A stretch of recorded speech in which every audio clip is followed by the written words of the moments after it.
It's time to accelerate. Hi, I'm your host, Andy Paul.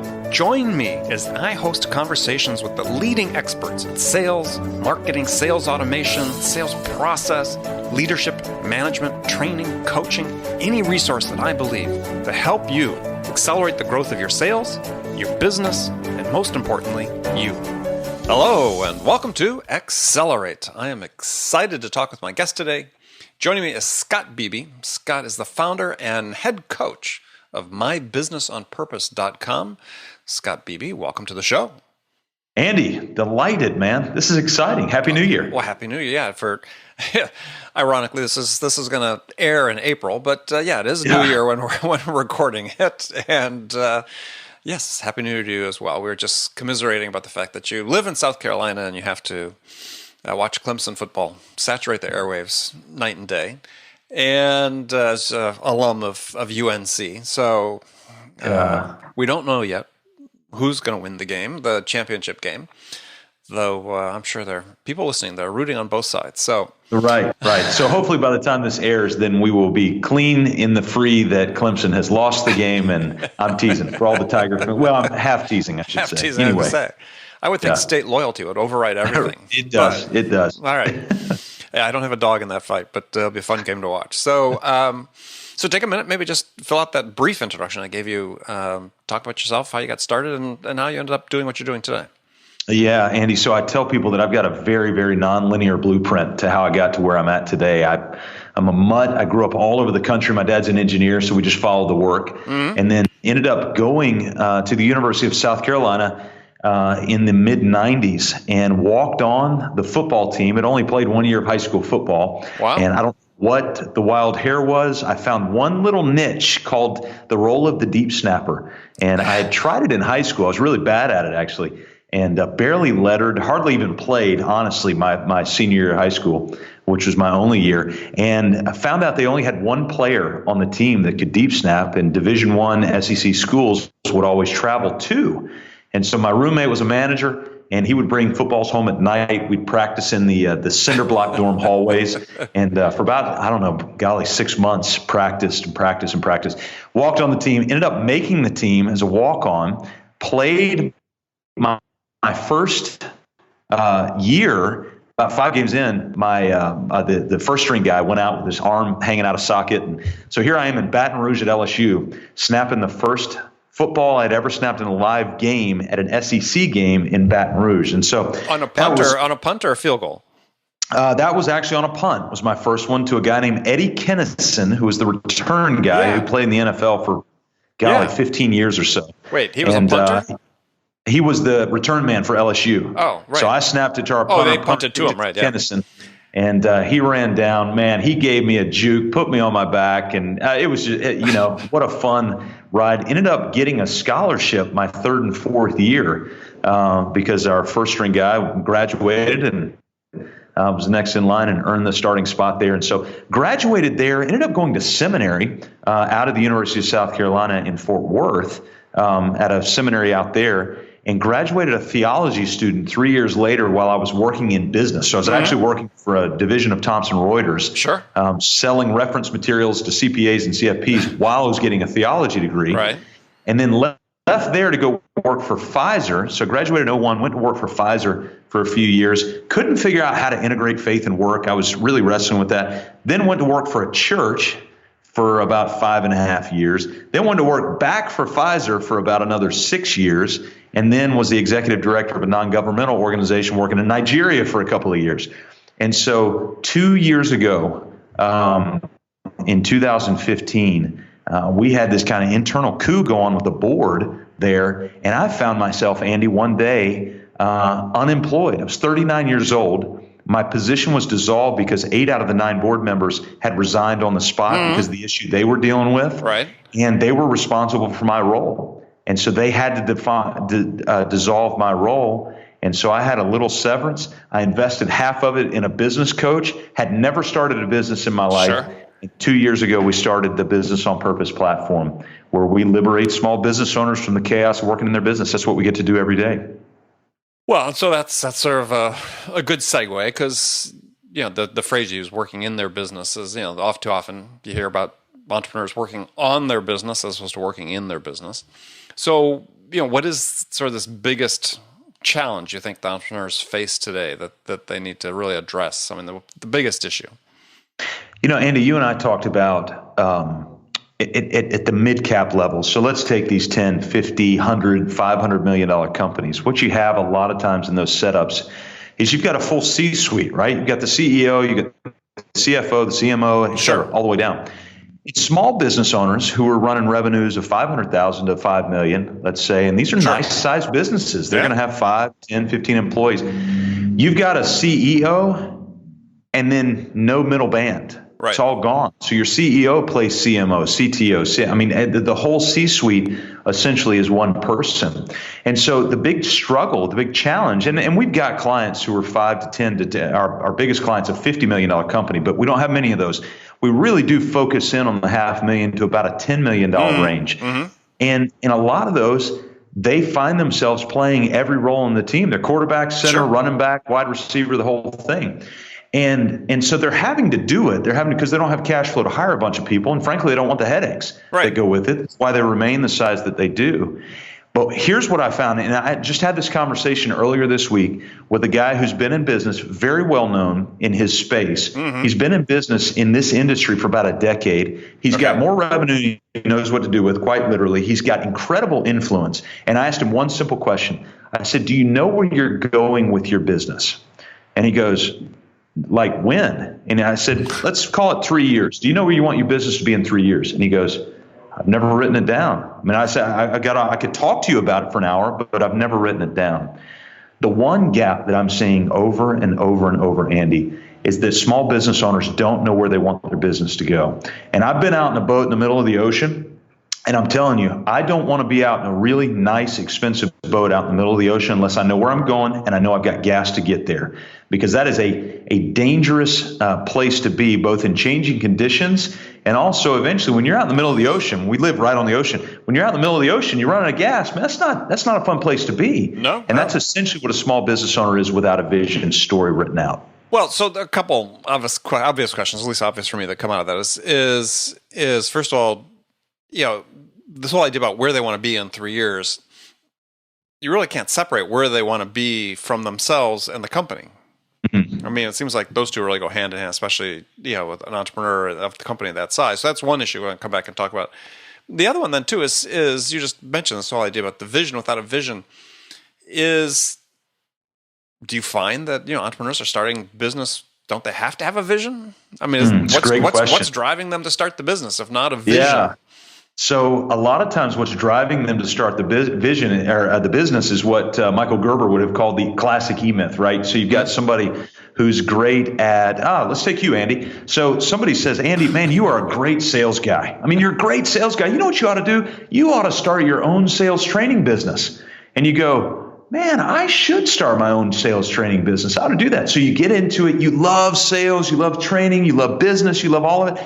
And so you're training. And then all of a sudden, one day you wake up and you go, I need to send somebody an invoice. And so you send them an invoice. And then you go, I need a system for sending invoices. And then you go, I don't know that they paid the invoice. And then they pay the invoice. You've got to collect on the invoice. You've got to take the check to the bank. And you've got to do all of this stuff that you never intended to do when you got into business. You got into business going, I just want to train people on sales, man. That's the fun stuff. But then there's the entire back-end administrative stuff that nobody ever thinks about. We don't think about client type. We don't think about any of this. And so most people, in my experience, they get into business not because they've got a compelling vision of the future, but they feel like they can serve somebody right now. That's not bad, but you got to have both ends. You've got to understand, yes, I've got a marketable service today, so no doubt about it. But what do I want this thing to become years down the road? Because if you don't define that, it's no than getting in a car and not having an ultimate destination. You just start driving around, not knowing where you're going. Right. Well, that makes sense. So you mentioned the family thing too, because those things are they're connected. Somebody will say, "Well, it's just business." Heck, no, it's not just business. Absolutely not. Those things, business, life, faith, family, all those things connect. And so it's why when I have somebody draft out a vision story, I actually believe in a vision story, not a vision statement. I want your vision story to be long, drawn out. I want to see detail of what that thing looks like. The very first section, after defining the term, is family and freedom. I want to know, what do you see in 18 months, 3 years, 6 years, whatever your vision term is. I want to know, what do you want your freedom to look like? Because ultimately that's going to drive how much money you make, what type of product you offer to make that money, the people you hire to serve the product to make the money to provide the freedom. So we start there. Well, and is that too long of a time frame? I mean, I think that one of the things that you see more and more in planning is that hey, if you get beyond 90 days, everything's a guesswork, right? So what is solid and what's a good solid time frame, I guess, to really realistically plan. So we've actually done, this is kind of bizarre, and part of this goes to my study as a theology student, but we've actually done research on more ancient Jewish cultures, and we look back at compelling visions that are written in Jewish literature. What were the stages of term of vision for those? And I realize technology's changed everything moves faster, et cetera. But we look back, one of the shortest amount of time frames of what we classified as compelling vision was about 6 months. The longest we really found was about 6 years. Now, I'm sure there's some that are longer and some that are shorter. But over and over again, we found that about 6 months, and anecdotally 6 months to 6 years, tends to be a nice perspective as it relates to vision. All right. So the difference between a vision, long-term vision story, and a near-term goal, strategic objective, whatever you want to call it, is that strategic objective can be accomplished in 3 weeks or 9 weeks or 12 weeks or something. Mm-hmm. But a compelling vision of the future, like for instance, somebody may have a compelling vision of the future where today they draw $300,000 of revenue, but in 6 years, they want to draw $1 million of revenue. You're not going to get there in 12 weeks. No. Or if you do, you may not do it legally. And so they want to have something out there to where they can really strive for and say, this is where we want to go in this term of time. And so there's a lot of things pictorially that you want to be, you got to have maturity or allow things to mature to a certain level. And that's what we're pushing people to start to see as that vision story down the road. So maturity defined as what? Just the business maturity or the personal maturity? In the different categories that we talk about. So financial maturity, you got to allow time for the finances to mature. The product maturity. So people say, kind of the classic thing, well, I'm not ready to launch yet because the product's not here. You launch now. The product will develop over time. The personnel maturity. For instance, in our business vision, which is a 6-year vision, 2021 from when we wrote it, we actually have 6 virtual team members in our vision. Now, I couldn't go out and get 6 virtual team members the day we started. I didn't need them. We didn't have clients to be able to support that. But in 6 years, based on the services we wanted to offer to the type of client we wanted to offer and the revenue we wanted to do, this is the personnel it was going to take to get there. So in those categories, we've got to see that maturity. Okay, so you said you're looking for detail in the vision, a story. And so how does the vision differ from a mission statement? Yeah, great question. So if your vision story is the detailed snapshot of what the future looks like, that's how we define it. The mission statement is a portable snippet from your vision story that drives you out of bed every morning. I mean, this is what, when you wake up, you go, this is what I'm going to do. So the example of my mission is to liberate small business owners from the chaos of working in their business. That's what drives. I get excited about that because I see so many small business owners literally in chaos. It's, I got to go here. I got to go here. I got to cancel this. And I say, no. Let's liberate you from that. And that's the snapshot, the elevator pitch, if you will, maybe.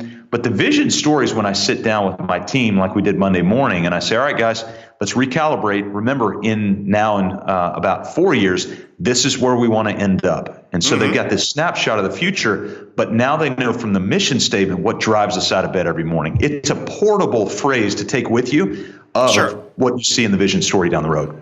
So what dictates then, it seems like, is there conflict between the two? Because which one really drives the decision-making that you make as a business then? Yeah, great question. So ultimately, there's 2 things that drive the decision-making and one more emotional thing that drives the decision-making. So your vision story and what we call your unique core values, those are what drive day-to-day decision-making. So what are unique core values? Yeah. All right. So the difference between standard core values and unique core values are this. A standard core value would be something like integrity, responsibility. Man, Andy, if you don't have integrity, or I don't have integrity, we don't need to be doing business, period. Like that's the low barrier to entry to the human race. And integrity, responsibility, excellence, all those things we typically hear as standard core values. What I want to know is, what do you, Andy, value that me, Scott, I may not value? It's not wrong that you value it, but I just don't value it. So let me give you an example. We've got a client who recently put together a unique core value list, and usually we shoot for 3, 4, or 5 because we want them memorizable. And so one of his core values is clutch performance. Now, Andy, I got to be honest with you, man. I am not into clutch performances. I don't want to win the game on the last second. I want to win it in the second quarter and ride out the rest. Right. Yeah. And so, but this guy lives on it. He's a high D personality in the disc profile. Right. He lives for last second shots. Well, that's a great example of something that he values. I don't value it. It's not wrong. He likes it. That's good, but it's something he values that I don't. Now, so what's the real play on that in day-to-day decision making? Well, he's a concrete contractor. Concrete, when you're pouring concrete, man, it's all last second. I mean, it's just, it dries. And so when they make decision making, they make it through the filtration system of those. He's got 4 of those 4 unique core values that they've got laid out. Got another guy, he's a home builder, builds $2 million to $5 million homes. One of his core values is edgy. Well, when you walk into one of his homes and compare that to some of the other homes in the same neighborhood, right away you get it. I mean, you just get it. And so when he's making decisions on interior trim and molding and all of these things, he's making it based on his core values. And it's what separates him. And by the way, it's what he uses in his sales messaging, because that's what separates him as well. Yeah, which makes me think back to the concrete contractor. I get the edgy. I don't get the first one. I don't see that as a value that's related to the business in terms of a value proposition to the customer. I mean, if you're trying to sell me something, even as a concrete contractor, but let's take any other business, and you're trying to say one of your core tenets of your value proposition is clutch performance, it's like, yeah, I don't think we're a match, because we shouldn't be in that situation where we need a clutch performance.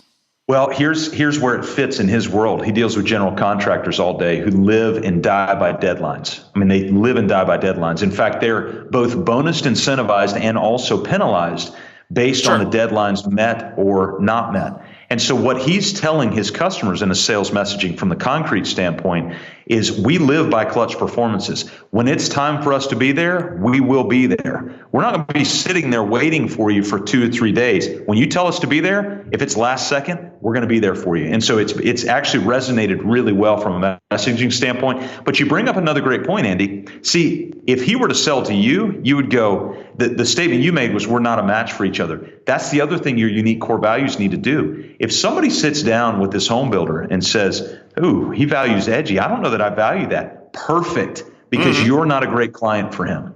And so it actually, again, everybody believes in integrity, but when you tell me you believe in edge and I'm not an edgy guy, you've also told me you're not my builder, and that's okay, because we probably wouldn't have gotten along in the first place. No, absolutely. Absolutely. So you're really looking at these unique core values, and to me, it sounds like a way of really sort of defining your ideal client profile. Absolutely. And you also both receive and turn away business due to it. So we had another customer, home builder as well, actually built in the same neighborhood, so about $1 million homes in this case. And the developer of the neighborhood asked, we would like to go into a partnership and do spec homes, really nice $1 million spec homes. Well, the business owner came back, we met, and he was really struggling with it. And here's why. It's because one of his core values was fiscal responsibility, and the way they defined it was no debt. See, this builder was in no debt. They owed nobody anything. Well, if they were to go in on this project, they were going to have to pony up about half the money, and they didn't have that laying around in cash because it was so expensive. And so their core values told them this was not going to be a fit project for them, even though the sales of these spec homes were a slam dunk in the market, total slam dunk. They would have made their money back and more. And in fact, those homes have been built and sold since then and have made their money back. They decided to go sit down with the developer and tell them, I want to do this job. The problem is our core values as defined will not allow us to do this. And the developer, and he even told the developer, I'm scared to death to tell you this because I'm afraid you're not going to hire us for anything else. The developer turned around and said, listen, because you've used your core values, we've never seen anybody come in and do this with us. Because you use your core values, we understand why you're telling us no, but we also, you need to understand that we're going to come back and ask you to do more deals because we realize that you really do live by these things. Well, and that is one of the key things I think about the unique core values you talk about. And I think this goes to not just entrepreneurs, but for anybody listening to the show that maybe is aspiring to build their own business, or if you're in sales, where it's essentially an entrepreneurial task that you're undertaking, maybe for for a corporation, but you're still out there representing people on your own, is you got to have these core values. I mean, not just the standard values you talked about, integrity and so on. Those are absolutely essential, but people have to know what you stand for. Yeah, and again, they've got to know what you stand for in contrast to what that guy stands for. Yeah, because they're very different in terms of what you value versus. Some people, we live in the Southeast. If you live in the Southeast, man, it's almost a birthright that you have to value hunting and fishing, right? Well, there's some people around here who don't at all. Yeah, and NASCAR, that's right. And there's people around here that just don't. It's not that they're mad at you for hunting and fishing. They just don't value it. They don't put their money there. They don't put their time there, even though there's a perception that that's what everybody values. And so I need to know, and you need to know from me, and I need to know from you what we value. We owe that to each other if we're going to do business together. Well, it's a differentiator. I think that people are looking, in a world that's really noisy and crowded with information, people are looking for those things to say, yeah, quickly make a decision about who they want to do business with or who they want to be aligned with. And yeah, those differentiators, it's really important to get those up front. Mm-hmm, mm-hmm. We've seen it work over and over again. We've even seen people make more money on projects. We had an architect out in San Francisco who was working with a bakery and stuck by his proposal was, I think, a $23,000 project. It's a number in my head. And the client came back and said, can you do it for 18? Because that's where all the other bids came in. And this guy had a people-pleasing, persuasive personality, so he always gave in. He would always reduce his proposal based on other proposals. Well, this time, because we had just worked through his core values, he made a decision. He decided to stick by his core values. I don't remember what the core value was, but he told the bakery client, he said, listen, I've got this core value, and so I've got to stick by my price because what we quoted you is what it's going to take to get the job done. And sure enough, he got full price for it. Mm-hmm. And so he ended up paying for all of his coaching from that one engagement simply because he stuck by his core values. That's it. Yeah. Sounds like you should raise your price.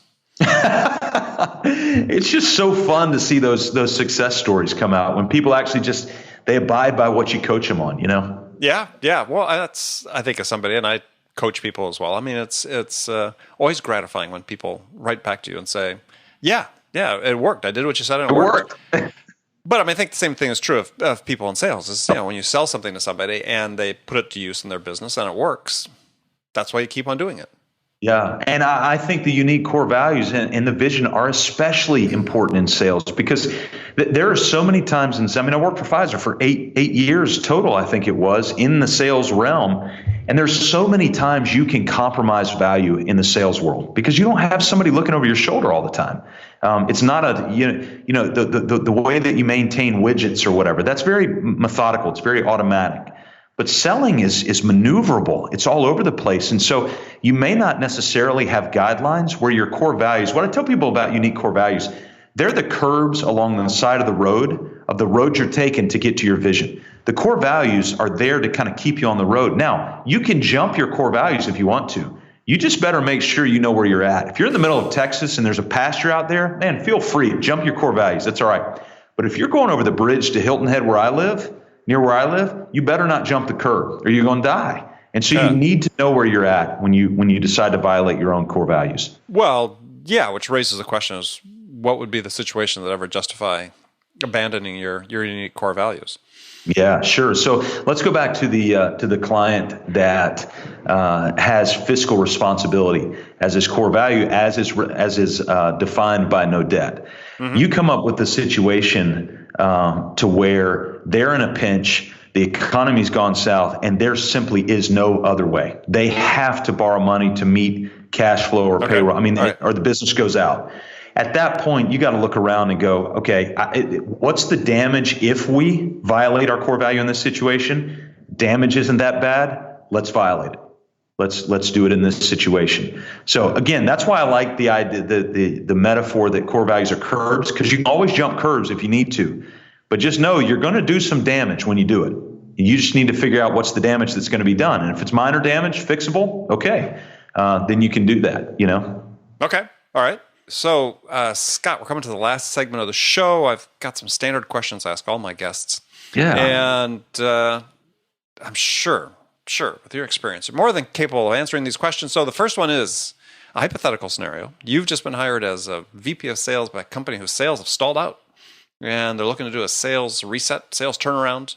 So what two things would you do your first week on the job that could have the biggest impact?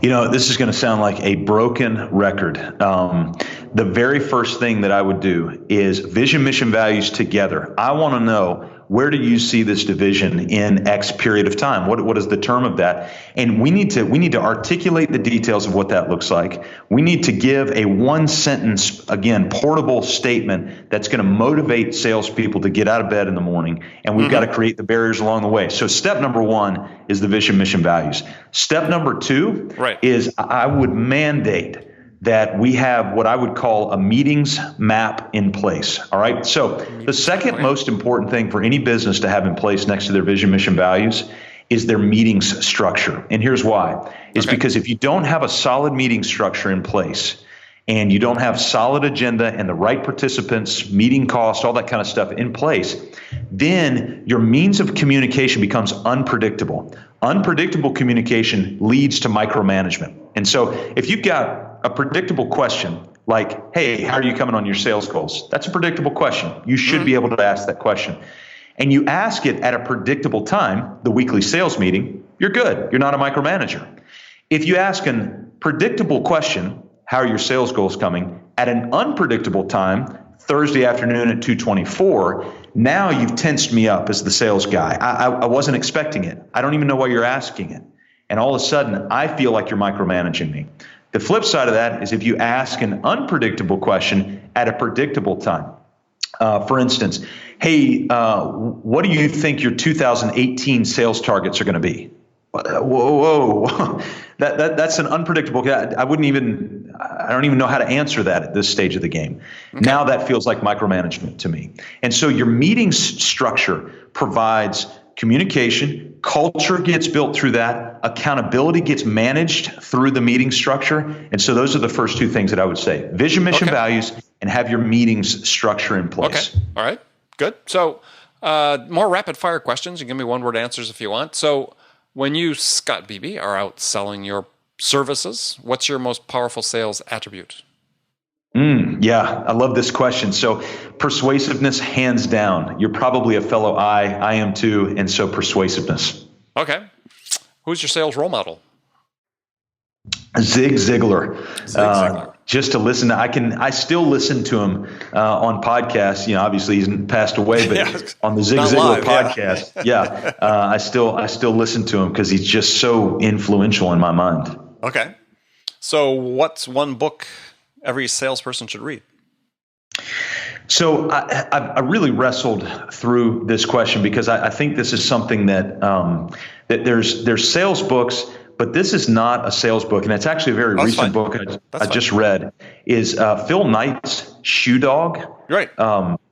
It just powerful in terms of just dogging it through, man. I mean, he just pushed and pushed and pushed and pushed over a decade before he got any traction, pardon the pun, but before he got any traction and Nike took off. It is a fantastic read. All right. Yeah, Shoe Dog. Excellent. All right. So last question. What music's on your playlist these days?